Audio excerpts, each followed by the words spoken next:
We have the issue of our fellow citizens who are coming back home from the diaspora. How do we ensure their integration into the economic and social development process of the country? We know that skills development is important to the country's transformation agenda. So how do we ensure that they become part of building Zimbabwe? I have no doubt that each one who comes back knows where they came from before they went to South Africa. So the first thing is to go back to roots and begin from there as they integrate in society. So there's not a single problem. Government doesn't face any problem at all. We do facilitate their transport, their welfare, we do that. But each one gives us an address. I want to go to Chipinge, I want to go to Bindura. We facilitate and they go to their homes. And whatever facilities we give to people who are already in the country, they will also join those services we are giving. So there's no problem at all. Every Zimbabwean who is in diaspora is welcome back home. We want them back home. They are our people. Hello, good people. So today we want to talk about a very interesting topic linked to these days. So traders they are losing their things. But now, can they do their things in a compliant and a legal way? So I was thinking about it, and I had to look at it. Okay, what is the real cost of compliance in Zimbabwe? Then you also need to connect it as well to the cost of starting a business in Zimbabwe. So there's this thing that people don't really appreciate. If you want to start a business in Zimbabwe, 30 to 70% of your startup costs will be consumed automatically in the compliance setup things. So those are can a small trader and a small business owner but who operate on a capital below $10,000. They are left with no choice but to choose between survival and compliance. So when it comes to compliance now, people will be forced now to choose which areas to be compliant in. But the challenging thing now that I've noticed, I want to educate people on these things as well, is there are legal ways to do it, because tax avoidance and but tax evasion, it's a crime. So there are technical aspects that you need to know as a startup, as a small business owner. Okay, the chipi business kana compliance and so we all know that example. So in this video, I want to show you that how do we go about it and why do we have this situation? Then to try can they fix it? And what is the cost of fixing these things?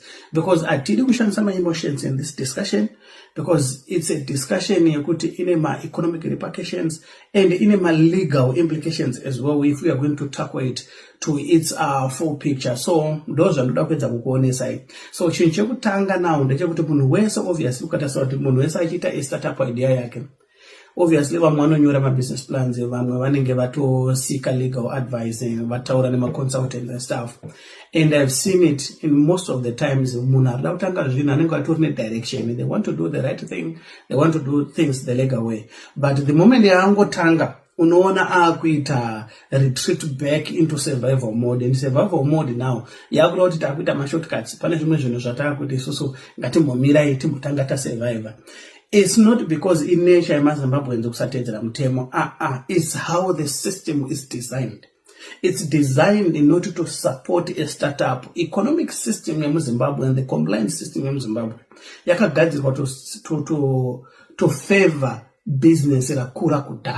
So I want to look at how the things go in this area now.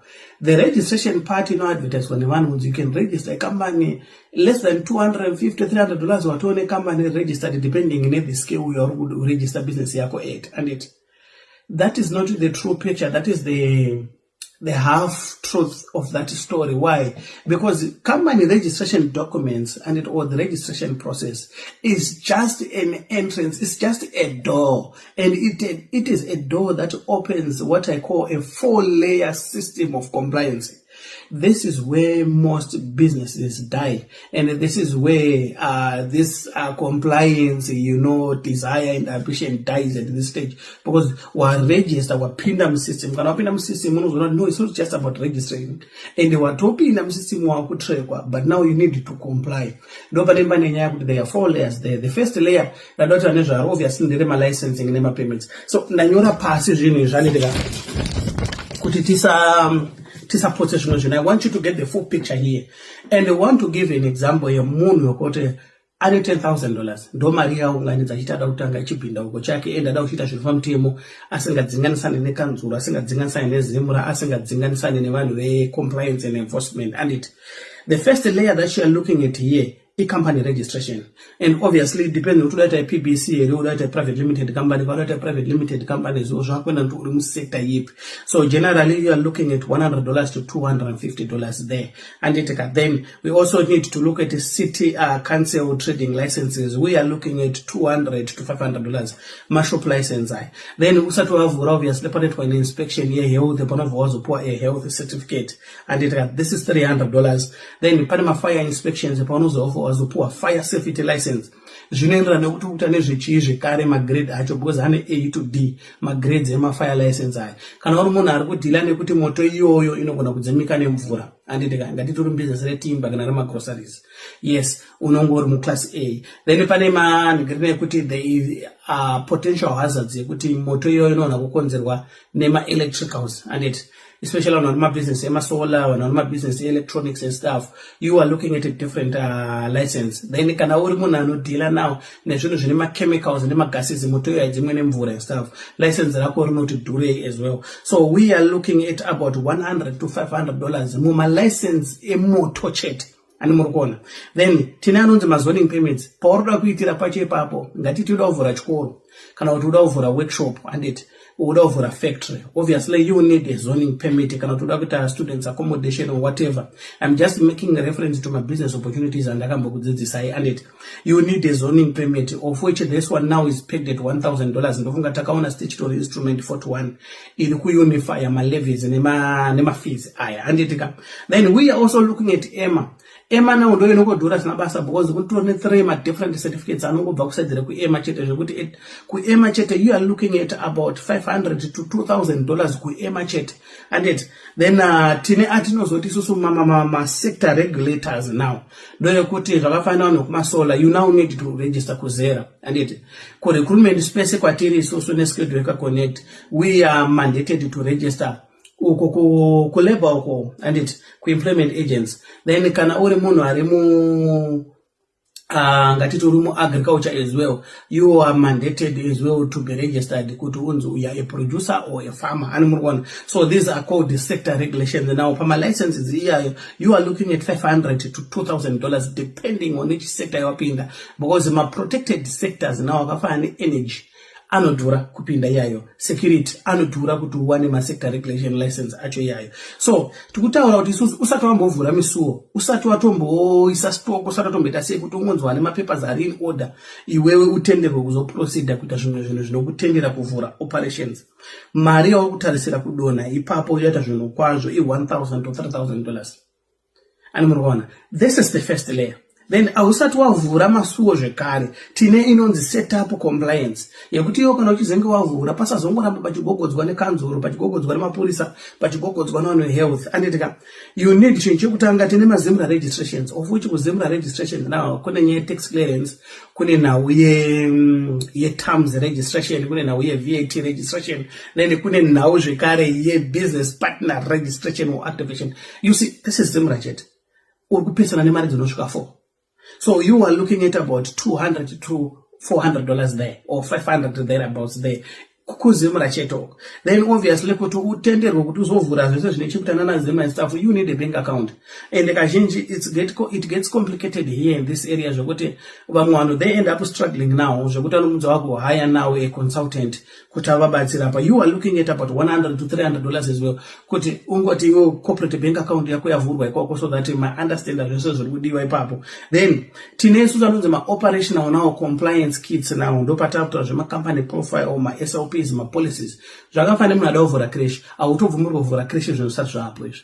Kana munhu ada kuvhura accommodation ma Airbnb uchiita zviri pamutemo autobvumirwa kuvhura pasina izvozvo. Ngatiti rimwe business randogona kufunga rinogona kufungwa navanhu kuti riri so easy to start starting a car washing business anditi haubvumirwe kutovhura business iroro usina provider ma SOPs nema policies aya on waste management, nyaya yepublic safety as well, nyaya yekuti how are you going to address potential exposure, you know, pambati kugeza nema chemicals, then there is noise produce nema pressure washing machine, all those things. So kuma policies here cheto here looking to $300 and $1,000 and abasi vese ma SMEs anogona kugadzira zvinhu. Obviously we are going to come to us talk charge mari ndo mari za talk charge range and by $300 to $1,000. Then you have got what we call a list notarization. Zvinoenderana futi sector yauri yekuti iwe hapasi pese panonzi nekanzuro tone list rako kana kuti kuministry tone list rako kuti unotenderwa kuita izvi. Pane pachidiwa official confirmation yatinoti notarization iyi. So inogona kuitwa now kuparent ministry kana kuti inogona kuitwa kunoitwa nezvedzimba governance, local governance stuff.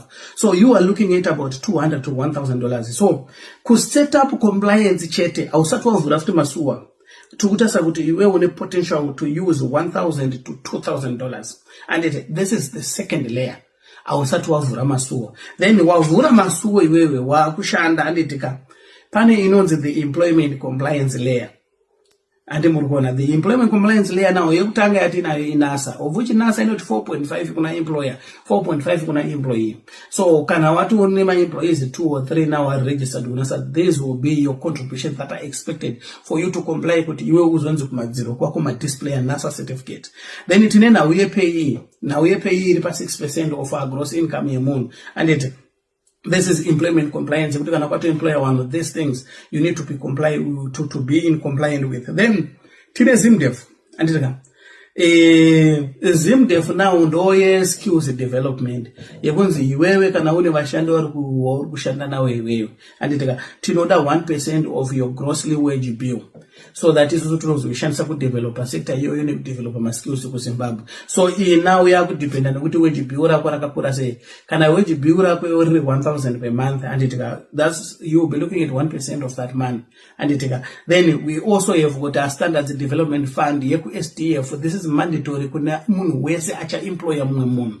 And you are looking at 2% of your annual gross wage bill. You know, and you calculate which is 0.5% of your quarterly wage bill. So it amounts to 2% annually. So in that area alone, you are looking at $1,000 to $3,000 as well. And the moment you go for Ramado, you are compliant. And then over the fourth layer now, the fourth layer and ongoing compliance kits. Now on a monthly basis or on a weekly basis or on a quarterly basis, and pay submissions annotated every month. So abazwa kuita number of my employees ako, but you will be looking at roughly $200 to $300 a month. Then in NASA the same thing. Then we are looking at VAT as well. My VAT ako anengachitwa ma contributions are on a monthly basis as well. So in this thing alone, Jekutima ongoing, you are looking at about $300 to $1,000 as well. So you can look at it. Okay, in the first year, it set up you can see a startup in Zimbabwe are operate at $10,000 capacity, and it akwanise kutombomita ma compliance because already $6,000-7,000 yatodona in your first year. But you need to understand now what are the major characteristics now of a startup. The major characteristics of a startup, we are working with a very restricted budget. Then too, we are still struggling to find our footing in terms of my rentals, my daily overheads, and also in terms of inventory. Tichiri kutambudzika even kutostoka. Ani murikuona. Then, chimwe chinhu chatoda kucherechedza futi chiri a true nature about my startups now. Ano struggle my startups in market entrance. My market penetrations are anotirwadze than business that are established. Ani murikuona. So, you need also a marketing budget or a market penetration budget, of which can only start up in a year that will cost you around $2,000 to $5,000 as well. So as you know, now on paper, starting up a business in Zimbabwe is easy because when you market to you, company in register $200 to $300 or to company where that is the trap. Panama compliance levels now often comply kuti iwo madoors ako azuramba akavhurika ani murikuona. And some of these areas now kana watu munhu akuoperate now ukanzi iwo wapa radar rezimra rakuda kukutsoma zimra kana kuti wapa radar yesector yako kana ministry yako ngatiti iwo uri munhu ari mubusiness reku energy uri kuita zvemasola kuita zvemagasi zvemafuel stuff. The moment yawapa radar rezera, they will be looking at all these things. And the full wrath of the law will come on you. Zvokuti zvimwe zvacho zvine mafines, zvimwe zvine mapenalties, zvimwe zvacho now dzinenge dzakutotariswa semhosva. So you look at it kuti Zimbabwe now, this is one thing we need to fix. It's not friendly for startups. Ndosaka muchiona kuti munhu anotanga atori clear vision of what they want to achieve. But the moment they start now, 3-4 months, unomona ukata makona, unomona akuswinyira rimwe side. Why? Because they are being pushed into the informal sector. Because that will not know the cost of compliance in Dega Nina and Igoni. And now we have got these other added layers now, like usually introduce us with tax clearance, yako renewal once every 3 months. Because it means I need to hire an accountant or a tax expert kuti anditire my returns angu every 3 months. That is an additional cost. And to hire an accountant now to do that, kuti yosazowa on the bad side of the law, it will cost you $500 to $1,000. And then it now we are kuti kana business rako really anchored on importing stuff. Permit yekuimporta yacho ari expire 90 days ma permits aya. So it means pagore you need to have at least 3 permits unenge waningirina or unenge apply. Then if you look at that process you want permits here, right now if you are watching the news and stuff, people are now complaining with my permits pampacho akutongotinyirwa zvakuti vanhu vaite worry and ndimona kwatofuti ne worry futi kuma permits wacho kuti permits achabuda kunyangwe nezvo zvakakwana and munoona because munhu anenge arikuziya kuti it's a need une zvinhu zvakabatwa paboard. So inini kana ndisiri kudya unotonyura zvo zvako. This is how selfish we have become as a people. But ukachizvitarisa now kuti this whole compliance ecosystem, yes, it doesn't favor a small business owner. So at the end of the day, we are left to choose, okay, what can we sacrifice and what can we really be compliant with? And so panenge pane nyaya now. Panozoita vanhu confusion ndepekuti pane mamwe layers compliance now ekuti you need to fulfill my prerequisites ekuti unofanira kukabata ichi kuti uene ichi. Ndokupa imenzanezo wekuti kana uchida kuenda kunovhura bank account recompany yako unonzi tikuda valid tax clearance. Ukaenda kuzimura kuno apply tax clearance unobva tikuda bank account. Pana patanga confusion now ekuti saka which is which. Ndowana kupi chini chinekuita say it now opens room as well for corruption. Ndopatanga corruption because tine two systems anofanira kushanda achishandidzana. Ndaenda kubengi ndanzi toda tax clearance kuti uvhure bank account. Ndaenda kuzimura kwacho kuti ndinoda tax clearance ndobva ndanzi toda bank account. Stuck in between. So zvakwandiri nini kuchuza nawo kuti wandu kutonyora ndewopi. You see where I'm coming from. Not alright pamwe ndotangira kuzimura kana ndotangira kubengi kwacho ikoko. Anoona. So either way, one way or the other, urumende yedu inofanira kucherechedza ipapo kuti tine ma policies anofaitana, tine ma enforcements compliance ari kufaitana ekuti unogumisa munhu wapakati uchazoti ndoenda ukere, of which iwewe now uri in business, and the most important thing in business is time. So ndoitona ndakurasirwa netime panapa. And murwana and ukatarisa kuti ukaenda kuma offices anazimura acho kana kuma bank staff kune mazikiu mamwe anotobohwa mazuva. So munhu anotozoona kuti nozvona nditonyore zvinezvi. So tikachizvitarisa tawo our operating environment ndo iri kuperpetuate non-compliance, ndo iri kupusha vanhu into non-compliance. Aizireve kuti munhu haasi kuita zvinhu chaizvo, because ukatogara munhu pasi anotokubuditsira mabusiness plans ake, anotokubuditsira projections avakaita, zvese zvaida kuita kuratidza zvinhu zvazvitori formalized, vachida kutooperata within the confines of the law. But chinozochiitika wapinda paground, the operating environment now is pushing you into informality. So panenge pane nyaya, what I believe in, unetanga kutaura politics, but now the government now needs to sit down. What has happened? Okay, in each ministry now, compliance level, how my policies, how are force one into compliance in terms of my licensing and my permits.